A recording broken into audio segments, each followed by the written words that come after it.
अब हमारे पास दूसरा सवाल है कि कोविड-19 को कोविड-19 क्यों कहते हैं? कोविड-19 का मतलब क्या है? कोविड-19 का मतलब सिंपली ये है कोरोना वायरस डिजीज़ 2019, क्योंकि ये डिजीज़ एक तो कोरोना वायरस की वजह से हुआ और 2019 में हुआ, इसीलिए इसका नाम दिया गया COVID, corona virus disease 2019। Corona virus basically this is a family of virus. इसमें काफ़ी सारे वायरसेस इस फैमिली में हैं जो पहले ही काफ़ी सारी डिजीज़ कर चुके हैं और जो हम देख चुके हैं, जैसे कि 2002 और 2003 का जो सार्स आउटब्रेक था और उसके बाद 2012 का मर्स आउटब्रेक जो था, जिसको हम मिडल ईस्टर्न रेस्पिरेटरी सिंड्रोम कहते हैं, और अब 2019 का कोविड-19। कोरोना वायरस सिर्फ इंसानों को ही हमला नहीं कर सकता है, ये डिजीज़ एनिमल्स में भी देखी गई है। ये एनिमल्स को भी उतना ही इफेक्ट करता है जितना कि ह्यूमंस को।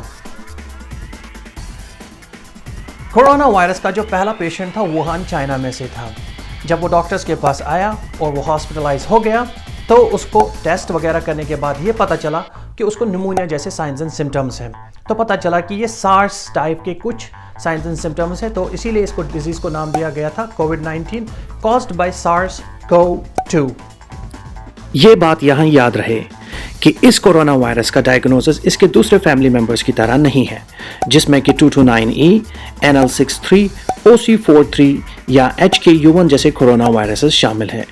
इसीलिए इसका नाम दे दिया गया नोवेल कोरोना वायरस, यानी कि नया। नोवेल का मतलब नया, ना कि नॉवल जो हम पढ़ते हैं। इससे पहले कि हम टेक्निकल डिटेल्स में जाए कोरोना वायरस के, आइए हम थोड़ी सी इसकी हिस्ट्री को जान लेते हैं। 1 दिसंबर 2019 को पहला केस सामने आता है चाइना वुहान में। उसके बाद 30 दिसंबर 2019 को क्लस्टर ऑफ केसेस पाए जाते हैं सेम जगह पे, वुहान चाइना में। 30 जनवरी 2020 को WHO ने इसको इंटरनेशनल पब्लिक हेल्थ इमरजेंसी करार दिया। 11 फेब 2020 को WHO ने इसको नाम दे दिया कोविड-19, और फिर जाकर के 11 मार्च 2020 को WHO ने इसको वर्ल्ड पैंडेमिक करार दिया। अब तक ये 150 मुल्कों से ज़्यादा में फैल चुका है, और जो वर्स्ट कंट्रीज इससे हिट हुई है the United states of America और चाइना, स्पेन, इटली, ईरान, और इट इज स्टिल ग्रोइंग।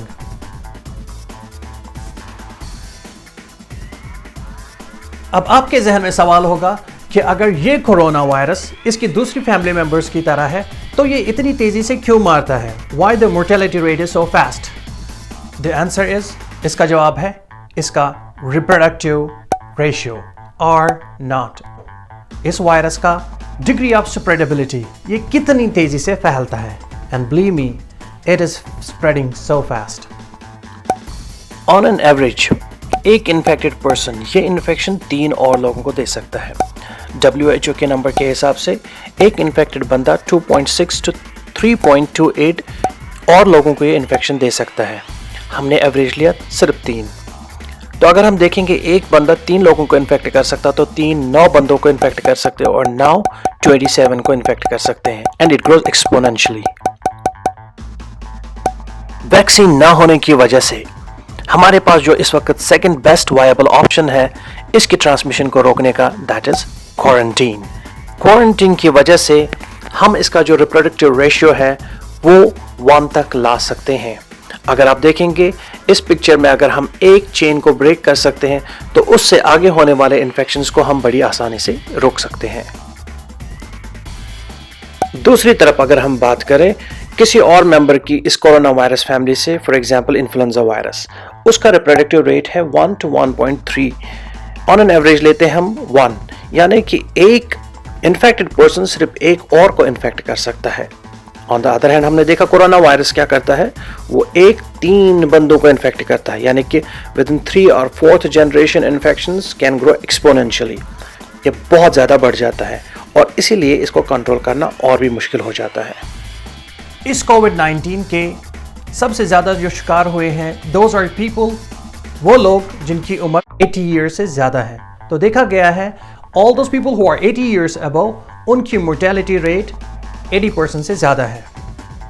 सो इसके रिस्क फैक्टर्स है एज, जितनी एज ज़्यादा है उतने ही इसके अटैक के चांसेस ज़्यादा हैं, एज मोर देन 70 और 80 ईयर्स। दूसरा इसका फैक्टर है कोमॉर्बिडिटीज़, यानी कि अगर आपके पास अंडरलाइन कोई कंडीशन है, आप पहले से किसी बीमारी का शिकार हैं, जिसमें से डायबिटीज़, हाइपरटेंशन और आपको हार्ट की कंडीशन है, कार्डियोवैस्कुलर कंडीशन, या आपका इम्यून सिस्टम पहले से ही कमज़ोर है, जिसमें कैंसर वगैरह के पेशेंट्स आते हैं, उनको ये अटैक ज़्यादा कर सकता है। क्योंकि प्रॉब्लम ये है कि ये आपके इम्यून सिस्टम को इतना वीक कर देता है कि you don't have internal urge to fight to the immune system, उसमें इतनी ताकत ही नहीं रहती है कि वो इसको फाइट कर सके, and these people are easy target to this virus. और एक चीज़ देखा गया है, जेंडर, मेल्स ज़्यादा शिकार हैं इसके इन कंपेयर टू फीमेल्स। इसके साइन एंड सिम्टम्स क्या है? साइन एंड सिम्टम्स इसके हैं फीवर, अगर आपको टेम्परेचर है more than 38 degree centigrade, dry cough है अगर आपको खुश्क खांसी हो रही है, और इसके बाद अगर आपको है जनरल वीकनेस, आपको बॉडी पेन फील हो रहा है। If you have a runny nose, अगर आपकी नाक बहती है, if you have a sore throat, आपका गला थोड़ा सा खराब है, या सांस लेने में तकलीफ है।